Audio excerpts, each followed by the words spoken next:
میں کوئی انوکھا کام نہیں کر رہا ہوں ولیل۔ آج کل پیسہ کمانے کے لیے ہر کوئی یہ سب کچھ کرتا ہے، آگے بڑھنے کے لیے بہت کچھ پیچھے چھوڑنا پڑتا ہے، بے شک وہ ملک ہی کیوں نہ ہو۔ اور خدا کے لیے اب اس ٹاپک کو ختم کر دو، میں مزید تمہاری یہ ناراضگی برداشت نہیں کر سکتا۔ خدا کے لیے نارمل ہو جاؤ اب۔ میں جانتا ہوں تم یہ سب کچھ جان کر کافی ڈسٹرب ہو، لیکن یہ سب کچھ آج کل بہت نارمل ہے، سو پلیز ریلیکس۔ وہ اس کے گال تھپتھپاتا اٹھ کر باہر نکل گیا تھا، جبکہ وہ اسے جاتے ہوئے دیکھتی رہی۔ ولیل، ہیلو ولیل، کیسی ہو تم؟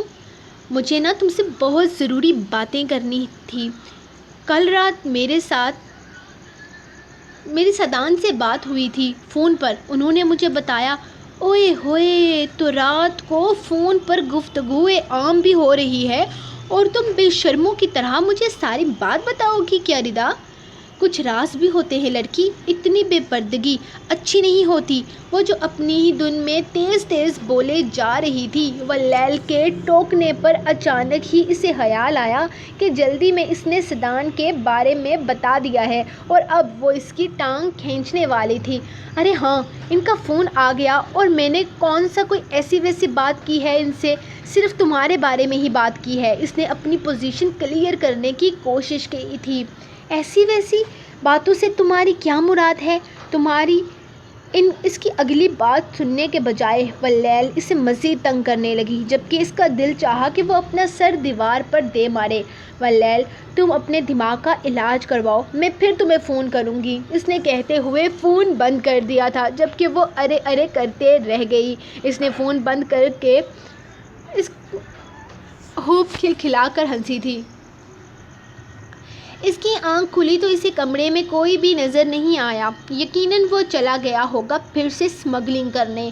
اپنی سوچ پر اسے خود ہی غصہ آیا تو اٹھ کر اپنے کپڑے نکالنے لگی، لیکن سامنے ہی ایک بار پھر سے بیگ نظر آیا۔ یہ بیگ اس بیگ سے بہت الگ تھا جو اس دن اس کے کمرے میں تھا۔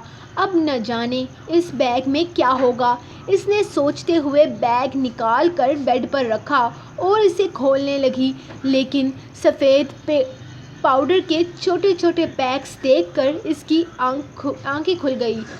اسے اندازہ بھی نہ تھا کہ اس بیگ میں ایسی کوئی چیز موجود ہو سکتی ہے۔ یہ کیا ہو سکتا ہے؟ اس نے زیادہ سوچنے کی کوشش نہیں کی تھی۔ یقیناً یہ کوئی نشہ آور چیز ہی تھی جو اس نے یہاں پر چھپا کر رکھی تھی اور اب اسے بیچ کر نوجوان نسل کو مزید برباد کرنے والا تھا۔ آخر کب ختم ہوگا یہ سب کچھ؟ اس کا سر درد سے پھٹنے لگا تھا۔ وہ کیسے اپنے شوہر کو ان سب چیزوں سے دور کرے، کیسے اسے اس بات کا احساس دلائے کہ وہ یہ سب کچھ کر کے اپنے ہی ملک کو برباد کر رہا ہے۔ کاش وہ اسے سمجھا پاتی کہ یہ سب کچھ کتنا غلط ہے، لیکن وہ ان سب کاموں میں بہت آگے نکل چکا تھا۔ اب شاید اس کا واپس آنا بہت مشکل ہو گیا تھا، بلکہ ناممکن ہو گیا تھا۔ اسے غصے سے سارا کچھ اٹھا کر واپس الماری میں رکھ دیا تھا۔ جب اس کا دھیان نیچے پڑے کیمرے پر گیا، اس نے نکال کر اس کیمرے کو دیکھنا شروع کیا۔ یقیناً یہ بھی اس کے کام کی ہی کوئی چیز تھی۔ اسے سمجھ نہیں آ رہا تھا اسے یہ اوپن کرنا چاہیے تھا یا نہیں، لیکن تجسس کے ہاتھوں مجبور ہو کر اس نے نہ صرف اس کو اوپن کر لیا تھا بلکہ اسے دیکھنے بھی لگ گئی تھی۔ بہت عجیب سی کلپس تھی اس میں، عجیب سے لوگ تھے جو بہت ہی عجیب حالت میں تھے۔ اس میں سے ایک آدمی اسے جانا پہچانا لگا، جیسے اسے ٹی وی پر کہیں دیکھا ہو، اور پھر اسے پہچاننے میں دیر نہیں لگی تھی۔ یہ سیاست کا ایک جانا مانا نام تھا اور اپنے فلاحی کاموں کی وجہ سے بہت زیادہ مشہور بھی تھا، لیکن اس کے وہم و گمان میں بھی نہ تھا کہ یہ شخص اس طرح کے نشے کی حالت میں ملے گا۔ اس کے آگے پیچھے بہت سارے لوگ عجیب طرح کی حالتوں میں تھے۔ اس نے وہ کلپ ہٹا کر دوسری کلپ دیکھنا شروع کی اور اس میں سے بھی اسی طرح نامور لوگوں کے کلپس ملے۔ کچھ نشے کی حالت میں دھت تھے، جبکہ کچھ تو لڑکیوں کے ساتھ نازیبا حرکتیں کر رہے تھے۔ اس کے علاوہ کچھ اپنے ہاتھوں میں موجود نوٹوں کو ہوا میں پھینک رہے تھے۔ ان میں سے بہت سارے لوگ تو ایسے تھے جو اپنے نیک کاموں کی وجہ سے مشہور تھے، اور ایک شخص کو تو وہ اکثر ٹی وی پر سنتی تھی جو دینی معلومات فراہم کرتا تھا۔ اسے ایسی حالت میں دیکھ کر اسے اچھا خاصا کنفیوز ہو گئی تھی۔ یہ تھی ان لوگوں کی حقیقتیں۔ اس کا دل چاہا کہ وہ ہر چیز تہس نہس کر دے۔ ٹھیک کہتا تھا کیان، اس دنیا میں ہر شخص کے دو روپ ہوتے ہیں۔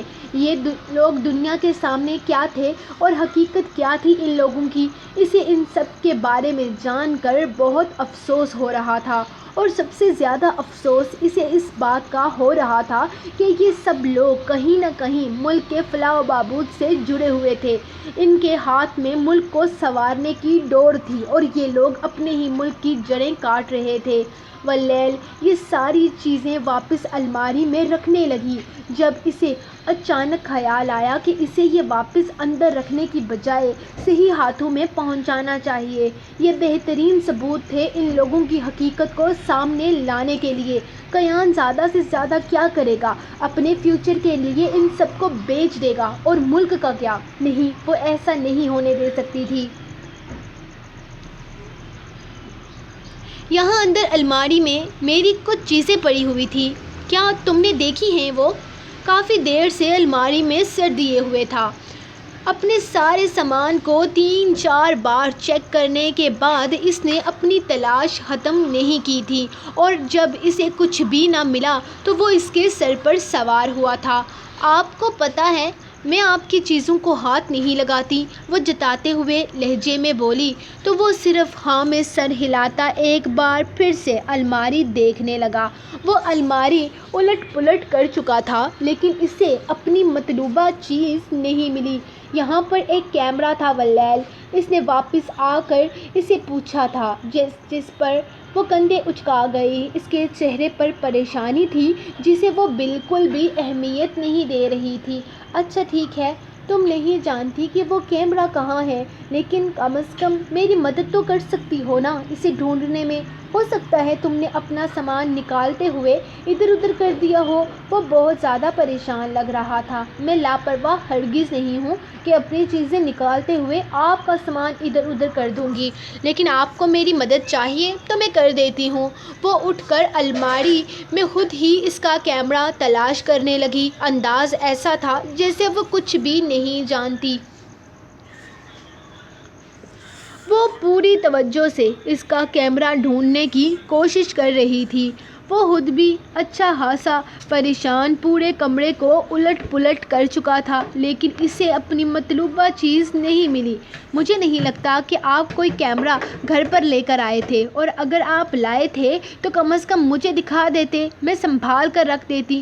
اب مجھے کیا پتا وہ کہاں ہے؟ وہ تنگ آ کر کمرے سے نکل گئی، جبکہ وہ اپنی تلاش اب بھی جاری رکھے ہوئے تھا۔ کیا تم نے وہ کیمرہ چوری کر لیا؟ تمہیں ایسا نہیں کرنا چاہیے تھا واللیل۔ دماغ تو خراب نہیں ہو گیا؟ اگر کیان بھائی کو پتہ چل گیا تو کیا کریں گے تمہارے ساتھ؟ وہ ٹیبل پر پڑے کیمرے کو دیکھ رہی تھی، جس میں جو ویڈیو کلپس اس نے دیکھی تھی، انہیں دیکھ کر اس کا اپنا ہوش بھی اڑ گئے۔ سیاست کے اتنے بڑے بڑے نام نشے میں دھت اپنے وقت کو رنگین کرنے میں مگن تھے۔ یہ ہمارے ہی سیاستدان تھے جن کی ایسی حالت دیکھ کر ردا نے تو کانوں کو ہاتھ لگایا تھا۔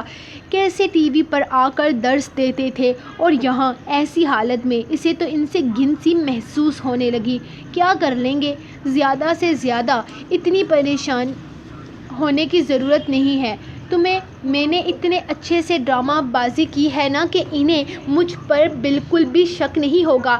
1 گھنٹہ لگا کر میں نے خود کمرے میں کیمرے کو ڈھونڈنے میں ان کی مدد کی ہے۔ انہیں تو ملازموں پر شک ہے کہ گھر کے اندر ہی کوئی ایسا آدمی چھپا ہے جو ان کے خلاف کام کر رہا ہے، لیکن مجھے وہ اتنا سمجھدار ہرگز نہیں سمجھتے۔ تمہیں فکر کرنے کی ضرورت نہیں ہے، تم تو بس ان لوگوں کے کارنامے دیکھو اور بتاؤ آگے کیا کرنا ہے۔ اس کا دھیان کیمرے کی طرف لگاتے ہوئے وہ بول رہی تھی، جبکہ ردا تو خود ساکت بیٹھی ہوئی تھی۔ تمہیں کیا لگتا ہے میرا دماغ خراب ہے یا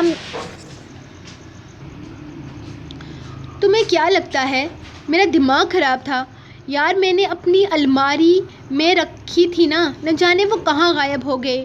مجھے کچھ سمجھ نہیں آ رہا، کہیں گھر میں سے کسی نوکر نے تو ایسی حرکت نہیں کی۔ باقی جو بھی ہے سب ٹھیک ہے، لیکن یہ کبھی بھی اس انسپکٹر عباس تک نہیں پہنچنے چاہیے۔ اگر اس تک پہنچ گئے نا تو میرے ہاتھ میں ٹھینگا بھی نہیں آئے گا۔ وہ آدمی نہ تو رشوت لیتا ہے اور نہ ہی آسانی سے کسی کی باتوں سے قائل ہوتا ہے۔ وہ ایک لمحے میں اس پورے گینگ کا کھیل ختم کر دے گا اور میں ہاتھ پر ہاتھ دھرے بیٹھا رہوں گا۔ وہ غصے سے دائیں بائیں گھوم رہا تھا جبکہ وہ دروازے پر کھڑی اس کی ساری باتیں سن رہی تھی۔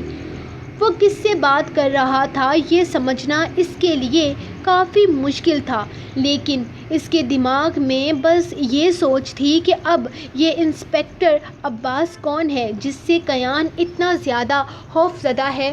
یہ تو وہ نہیں جانتی تھی، لیکن ایک فیصلہ اس نے کر لیا تھا کہ اگر اسے اپنے شوہر کو ان سب چیزوں سے دور کرنے کے لیے کسی عباس تک یہ کیمرہ پہنچانا پڑا تو وہ پیچھے نہیں ہٹے گی۔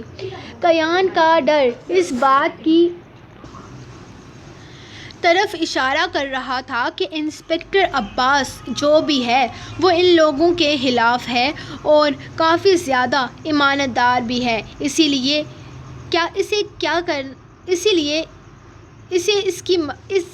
وہ اس کی مدد ضرور کرے گا۔ اس نے ردا کو میسج کیا تھا تاکہ وہ کہیں سے بھی اس انسپکٹر عباس کے بارے میں پتہ لگا لے۔ ہاں یار میں نے پتہ لگایا ہے، لیکن کچھ بھی ہاتھ سے انفارمیشن نہیں ملی۔ یہ انسپکٹر عباس کون ہے یہ تو میں نہیں جانتی، لیکن انٹرنیٹ پر چند ایک انڈر کور آفیسرز کے نام لکھے ہوئے تھے، ان میں سے ایک انسپکٹر عباس بھی ہے، لیکن صرف نام ہی لکھا ہے، تصویر وغیرہ نہیں ہے وہاں۔ تصویر کو گولی مارو، وہاں نمبر چیک کرو، اگر اس انسان کا نمبر مل جائے تو۔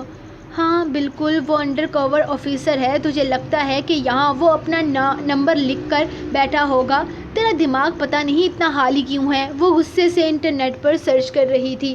اس وقت اس نے پاکستان کے پبلک سروس سائٹ پر سب پولیس والوں کی انفارمیشن نکالی ہوئی تھی، جس میں صرف نام ہی نام تھے، تصویریں وغیرہ نہیں مل رہی تھی، لیکن اتفاق تھا کہ کچھ اور انسپکٹر عباس کے نام کے سامنے ایک نمبر بھی لکھا ہوا تھا۔ اس نے ایک لمحہ بھی نہ لگایا تھا وہ نمبر نوٹ کرنے میں۔ تمہیں یقین ہے تم ٹھیک کہہ رہی ہو؟ دیکھو ولیل، اس سے تمہارا گھر بھی برباد ہو سکتا ہے۔ مجھے نہیں لگتا کہ تمہیں ان سب چیزوں میں ہاتھ ڈالنا چاہیے۔ اس نے ایک اور کوشش کی تھی اسے سمجھانے کی۔